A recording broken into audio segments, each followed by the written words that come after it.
नमस्कार दोस्तों, मैं हूं Dheeraj Kumar. Trading with Toto channel पर आपका स्वागत है। दोस्तों, आज इस वीडियो में एक ऐसे टूल के बारे में बात करेंगे, एक ऐसे इंडिकेटर के बारे में बात करेंगे जो शेयर मार्केट में लंबे समय तक ट्रेडिंग करते आ रहे हैं, वो भी इस इंडिकेटर का यूज करते हैं।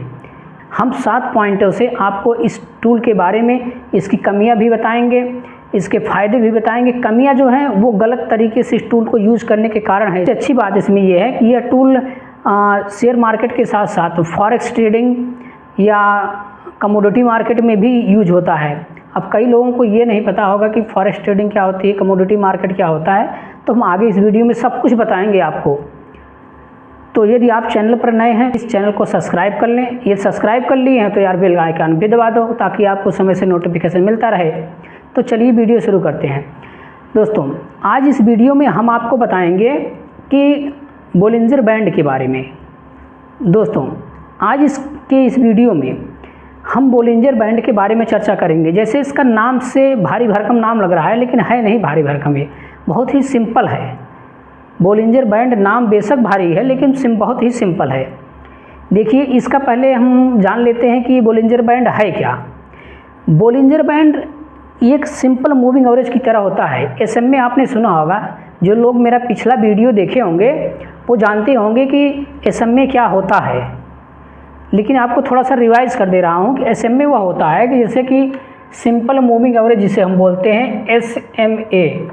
ये क्या करता है, जैसे हम 5 दिन का एसएमए निकाल रहे हैं तो 5 दिन की हमको जो है 5 डेज़ की क्लोज प्राइस लेनी पड़ेगी। 5 दिन की जब क्लोज प्राइस ले लेंगे, जैसे पहले दिन की क्लोज प्राइस, दूसरे दिन की क्लोज प्राइस, तीसरे दिन की क्लोज प्राइस, चौथे दिन की प्लस 5वें दिन की, ये सारी क्लोज प्राइस लेके 5 दिन से डिवाइड कर देंगे। 5 जितने दिन की हम निकालेंगे तो हमारा ये एसएमए आ जाता है। तो कहने का अर्थ ये है कि जो ये बोलिंजर बैंड है ये सिंपली इसी पे काम करता है। ये इतना आसान होता है, समझ लीजिए। और सबसे अच्छी बात यह है कि ये हर तरीके के मार्केट में काम करता है, चाहे आप फॉरेक्स ट्रेडिंग कर रहे हैं। अब देखिए, अगर ये आपको ये नहीं पता कि फॉरेक्स ट्रेडिंग होती क्या है तो थोड़ा सा आपको मैं बता दूं। फॉरेक्स ट्रेडिंग वो ट्रेडिंग होती है जिसमें हम विदेशी मुद्राओं में ट्रेड करते हैं, जैसे डॉलर हुआ और अन्य जो विदेशी मुद्राएं होती हैं उनमें ट्रेड करना हुआ, तो उसमें हम उस तरीके की ट्रेडिंग में हम फॉरेक्स ट्रेडिंग करते हैं। जो कमोडिटी मार्केट होता है उसमें हम धातुओं की ट्रेडिंग करते हैं, जैसे कि सोना चांदी हुआ, हीरा हुआ और क्रूड ऑयल हुआ। इस तरीके की जो ट्रेडिंग होती है वह कमोडिटी मार्केट में होती है। तो मतलब ये कहने का अर्थ ये है कि यह बोलिंजर बैंड हर तरीके के मार्केट में आप यूज़ कर सकते हैं। सबसे अच्छी बात इस बोलिंजर बैंड की यह है कि मार्केट की वॉलेटिलिटी और प्लस रेंज को भी यह कैप्चर करता है। अब इससे फ़ायदा क्या होता है, यदि आपको कह दिया जाए कि 1 किलोमीटर आपको दौड़ना है तो आप क्या करेंगे?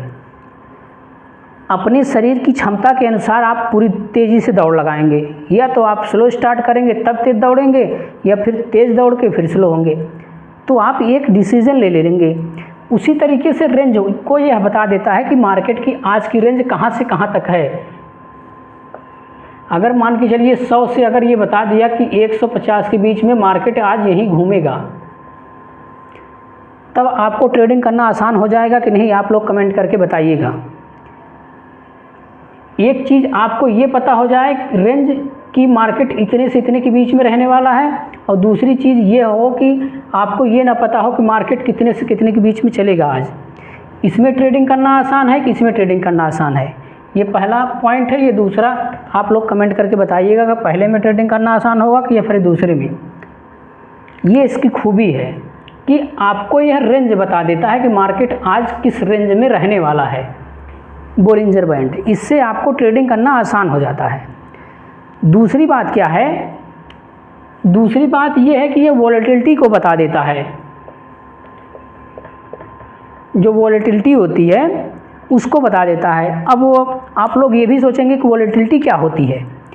देखिए, वॉलेटिलिटी का मतलब ये होता है कि मार्केट में कितना उतार चढ़ाव रहेगा। जैसे कि कभी कभी ये होता है कि ये भी 2 प्रकार की होती है, भी आपको बताऊंगा कि जैसे कि मार्केट आज 100 रुपये चल रहा है, 100 रुपये इसकी प्राइस चल रही है।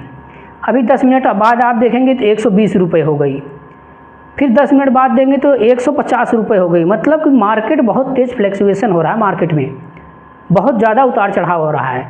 इसको एक एग्जांपल से समझिए, जैसे कि समुद्र का पानी ले लीजिए। समुद्र में कभी कभी लहरें जो है 2 फीट की उठती हैं, कभी 4 फीट, कभी 10 फीट, इस तरीके से समुद्र का पानी उछाल मारता है। उसी तरीके से वॉलेटिलिटी होती है कि अनिश्चितता, जिसको हम बोलते हैं हिंदी में, कि मार्केट में बहुत ज़्यादा फ्लक्चुएशन हो रहा है। ये भी 2 प्रकार की होती है। देखिए, एक होती है लो वॉलेटिलिटी और एक होती है हाई।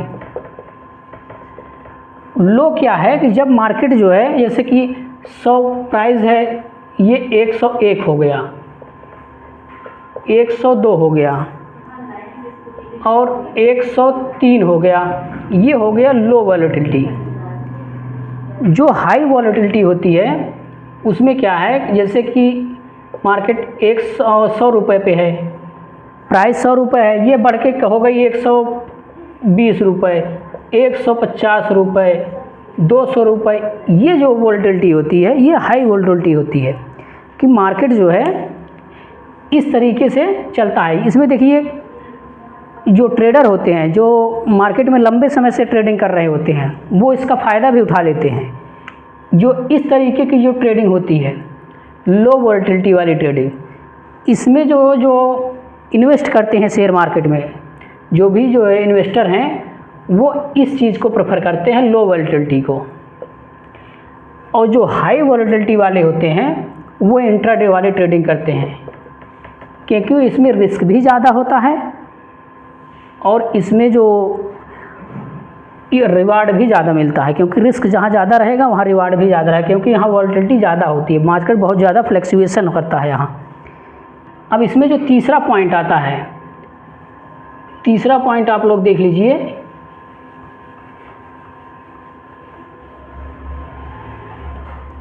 तीसरा पॉइंट है ओवर वैल्यूड और अंडर वैल्यूड। ये क्या होता है? देखिए, ओवर वैल्यूड क्या होता है और अंडर वैल्यूड, ये 2 चीज़ें होती हैं। इसमें क्या होता है कि मार्केट कभी कभी जो है ओवर वैल्यूड का है, जो उसकी जो रियल प्राइस है उस प्राइस से बहुत ज़्यादा मार्केट हो गई। जैसे कि 100 रुपये उसकी प्राइस है, किसी कारण, किसी हाइक के कारण जो है मार्केट 100-150 रुपये पर पहुंच गया।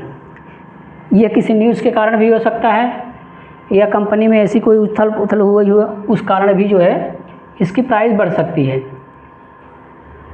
तो ये होता है ओवर वैल्यूड, मतलब एक्चुअल प्राइस से बहुत ज़्यादा, उसकी वास्तविक जो प्राइस है उससे बहुत ज़्यादा प्राइस होना।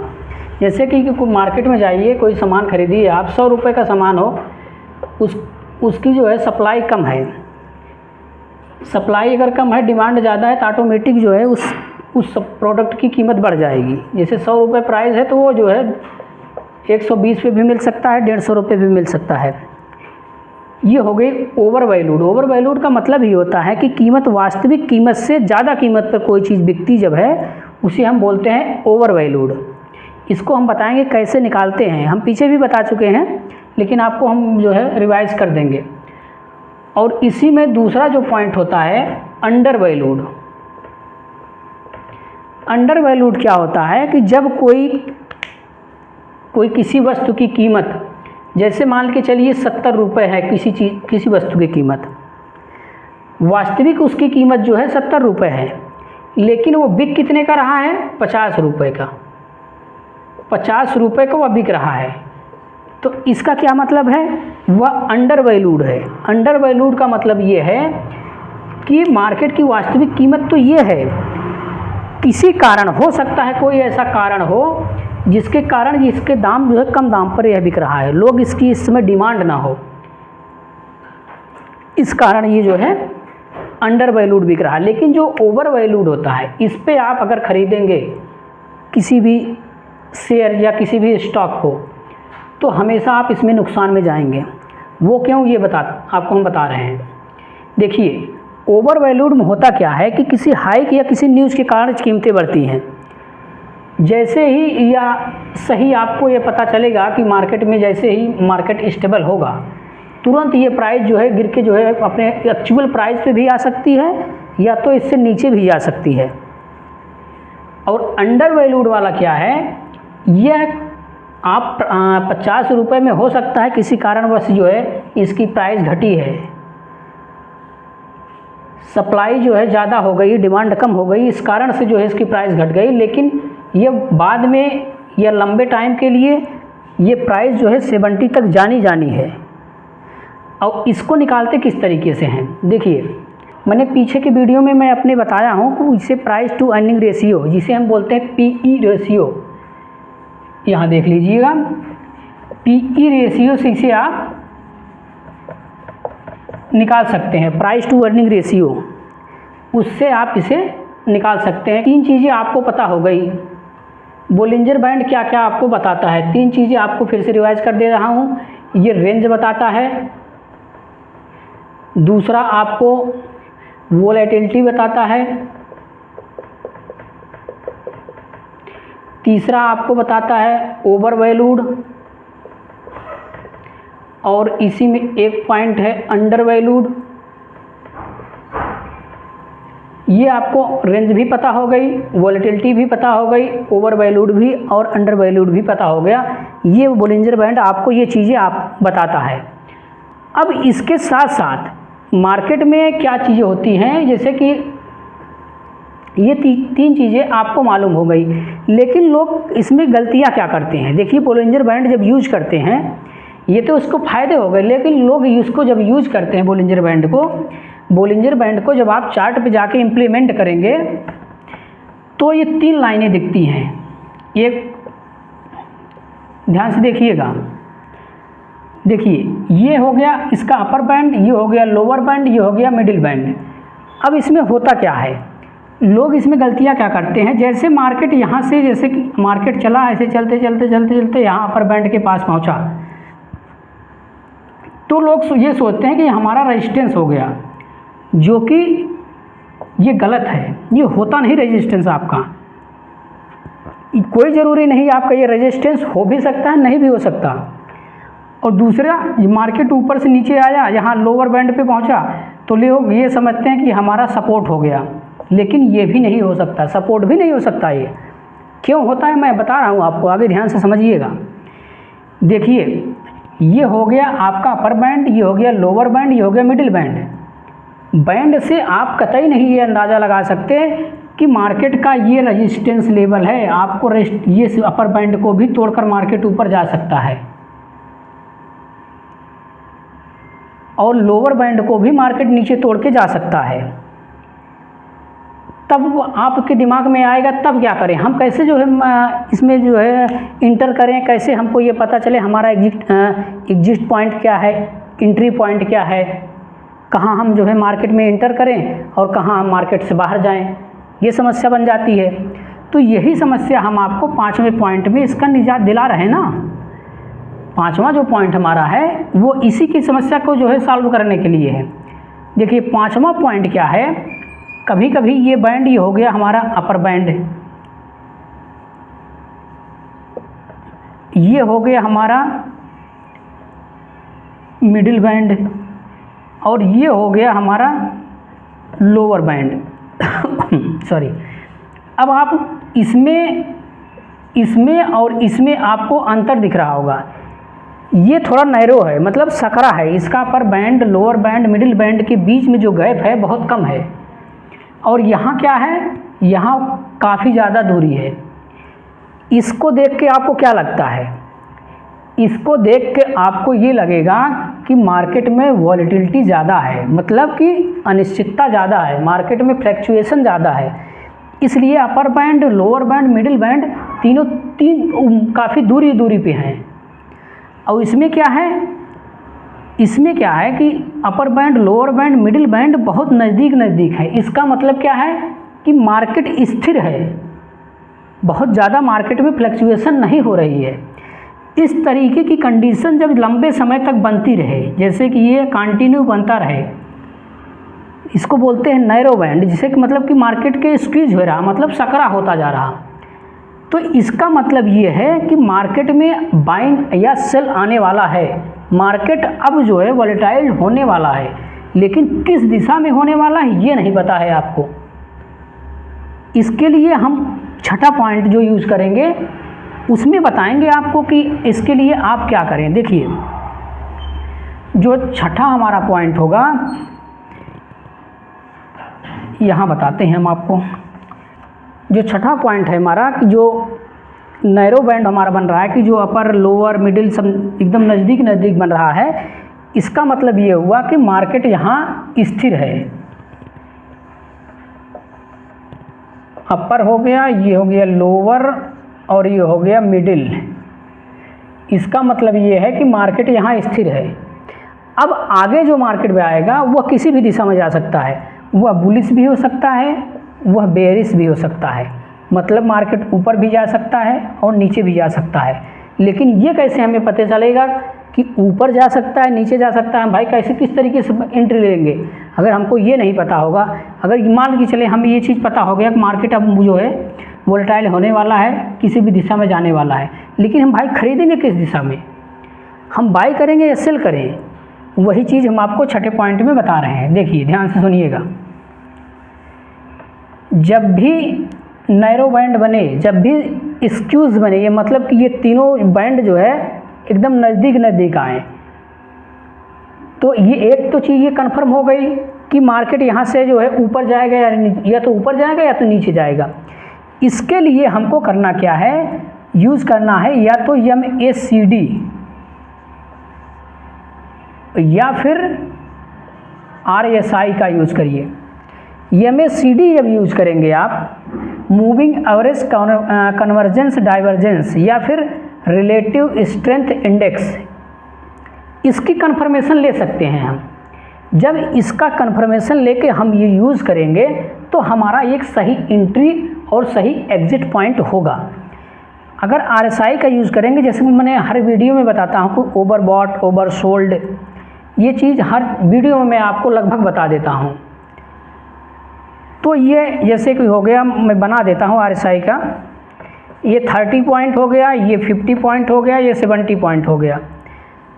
अगर ये मार्केट स्क्यूज हो रहा है, जैसे कि यहाँ पर चलिए, यहाँ की मार्केट मतलब सकरा हो रहा है, सभी बैंड जो है हमारे एक निश्चित दायरे में सकरे होते जा रहे हैं, मतलब जगह कम होती जा रही है।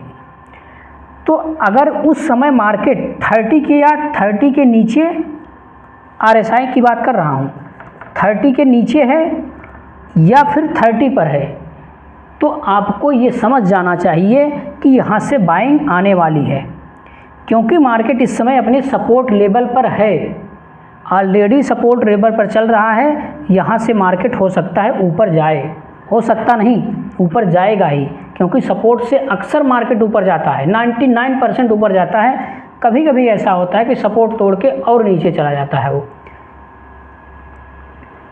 अब जैसे कि अगर दूसरा कंडीशन इसमें क्या हो सकता है, अगर यही मार्केट सकरा तो है, लेकिन उस समय मार्केट जो है 70 के ऊपर चल रहा है या फिर 70 पर चल रहा है, तो इसका क्या मतलब है, यहाँ से मार्केट मूव लेगा नीचे की तरफ, क्योंकि ऑलरेडी अपने रेजिस्टेंस पर मार्केट चल रहा है।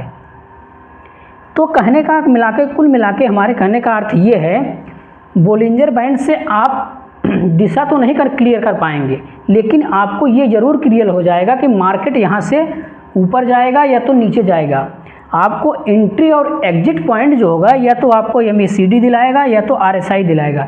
ये आपको दिलाएंगे कि कहाँ से हमको एंट्री करनी है, कहाँ से एग्जिट करना है। तो आपको शायद ये इस वीडियो में काफ़ी इन्फॉर्मेटिव चीज़ें जो है आपको मैंने बताई हैं। पहला मैंने बताया कि बोलिंजर बैंड की सबसे अच्छी बात है ये कि आपको रेंज बता देता है कि आज के मार्केट में रेंज कहाँ से कहाँ तक है। जैसे कि प्राइस 100 रुपये चल रही है तो 100 से 150 के बीच में रेंज होने वाली एग्जांपल है एक। और दूसरा आपको ये बता देता है कि मार्केट में वॉलेटिलिटी है कि नहीं है। वॉलेटिलिटी का मतलब है कि मार्केट में ज़्यादा उठा-पटक चल रही है या नहीं, या मार्केट बिल्कुल शांत है। और तीसरी चीज़ ये बता देता है कि मार्केट आपका अंडर वैल्यूड है या ओवर वैल्यूड है। जैसा मैंने आपको बता दिया कि मार्केट में अंडर वैल्यूड क्या होता है, ओवर वैल्यूड क्या होता है। कहने का अर्थ ये है, आप ओवर वैल्यूड चीज़ें अगर हैं तो उसे आप इग्नोर करिए, क्योंकि वो एक्चुअल प्राइस से ऑलरेडी ज़्यादा प्राइस पे चल रही है, उस कीमत पर आप उस शेयर को कतई ना खरीदें। और इसको कंफर्म करने के लिए आप पी रेशियो निकाल सकते हैं, प्राइस टू अर्निंग रेशियो। मैंने पीछे की वीडियो में चर्चा की है, वहाँ से जाके आप देख के पी रेशियो कैसे निकाला जाता है आप ये चीज़ क्लियर कर सकते हैं। और फिर मैंने चौथा पॉइंट बताया, बोलिंजर बैंड को इम्प्लीमेंट करते हैं तो 3 तरीके की लाइन हमको वहाँ दिखती है, upper band, lower band, middle band. ये बैंड जितने दूर दूर होंगे उतना आप मान के चलिए कि मार्केट में वॉलेटिलिटी है, मतलब मार्केट में फ्लैक्चुएशन ज़्यादा है। जो इन्वेस्ट करते हैं वो इस समय उनके लिए ये समय ठीक नहीं है इन्वेस्ट का। इन्वेस्ट का सही टाइम ये है जब मार्केट के upper band, lower band, middle band बिल्कुल नज़दीक नज़दीक हो। इसका मतलब है मार्केट शांत है, समुद्र जैसा शांत है, समुद्र में कोई लहर नहीं उठ रही है। इस समय क्या है कि समुद्र में बहुत बड़ी बड़ी लहरें उठ रही हैं, 10 फीट की, 12 फीट की, 8 फीट की, इस तरीके की लहरें उठ रही हैं समुद्र में, कि मार्केट में इस तरीके से जो है वॉलेटिलिटी बढ़ रही है। 100 रुपये की चीज़ 120 रुपये, 150 रुपये, 180 रुपये में बिक रही है। तो जो इसमें हालांकि जो अच्छे ट्रेडर होते हैं इसी में मुनाफा कमाते हैं, वो उनको ये चीज़ें नहीं पसंद आती, क्योंकि इसमें मार्केट 100 रुपये है तो 102 हो जाएगा, 103 हो जाएगा, इस तरीके से मार्केट चलता है। तो जो लंबे समय तक इन्वेस्ट करते हैं उनके लिए ये चीज़ ज़्यादा अच्छी होती है। और मैंने छठा पॉइंट जो बताया आपको, ये बताया कि मान लीजिए आपको ये चीज़ पता हो गया कि मार्केट में शांति आ गई, भाई मार्केट इस समय ज़्यादा फ्लक्चुएशन नहीं हो रहा, अब हमको एंट्री और एग्जिट पॉइंट ढूंढना है, क्योंकि मेन चीज़ तो वही है। अगर हमको ये पता चल गया कि मार्केट अब ऊपर जाएगा या नीचे जाएगा, ये नहीं पता है, मान लीजिए कि हमको मार्केट ऊपर जाएगा नीचे जाएगा, लेकिन एंट्री एग्जिट पॉइंट लेना है ना, तो उसके लिए हम दूसरे किसी इंडिकेटर का यूज करेंगे। वो MACD भी हो सकता है, मूविंग एवरेज कन्वर्जेंस डाइवर्जेंस, या फिर RSI, जो कि एक बहुत अच्छा फेमस इंडिकेटर है ये RSI। ये क्या करता है आप इसमें जानते ही होंगे, ओवरबॉट ओवरसोल्ड की कंडीशन। जब मार्केट 30 के नीचे है तो ये मान के चलिए सपोर्ट पे है, अगर 70 के ऊपर या 70 पर है तो मान के चलिए एक मार्केट रेजिस्टेंस पर है, यहाँ से मार्केट नीचे जा सकता है, यहाँ 30 से मार्केट ऊपर आ सकता है। तो आज का वीडियो आपको काफ़ी इन्फॉर्मेटिव लगा होगा, तो वीडियो कैसा लगा प्लीज़ कमेंट बॉक्स में जाके आप लोग कमेंट करके ज़रूर बताइए, इससे हमारा हौसला अफजाई होता है और आगे वीडियो बनाने में हमको बहुत मदद मिलती है। तो प्लीज़ आपसे निवेदन है चैनल को सब्सक्राइब कर लें और अपने दोस्तों को शेयर कर दें। बेल आइकन अगर नहीं दबाए हैं तो उसे भी दबा लीजिए, उसमें भी कोई जो है बहुत ज़्यादा जो है इन्वेस्टमेंट नहीं होता।